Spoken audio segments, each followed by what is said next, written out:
Headlines Today has exclusively accessed a letter sent by the All India Tennis Association to rebel players, giving their assurances on demands in writing to resolve the current tennis crisis.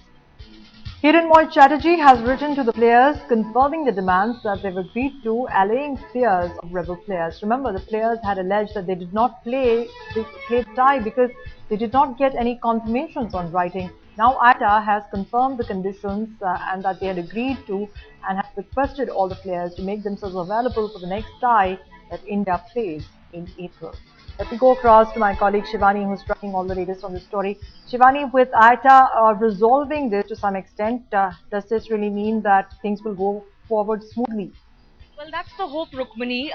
What the ITA has done is basically made a big move, because remember, the players had used this excuse that they got nothing in writing for the last tie, before the last tie. So the AITA has written to them, has outlined demands that they had agreed to on the 6th of January, and then in verbal communications on the 10th of January as well.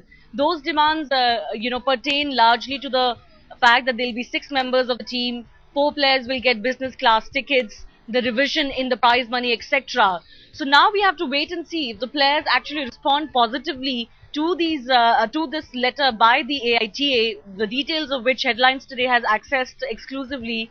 But the sticking points could be there still, because remember that the players have still not said anything about the new revision of the players' prize money distribution. Even on the 6th of January, they did not come out and said whether the new formula that the AITA had proposed was acceptable to them. Right. But this is a huge move in this direction, and we are hoping that now players, after getting another opportunity to break the stalemate, perhaps they will come back onto the table and negotiate further, instead of extended this stalemate that has really hurt Indian tennis.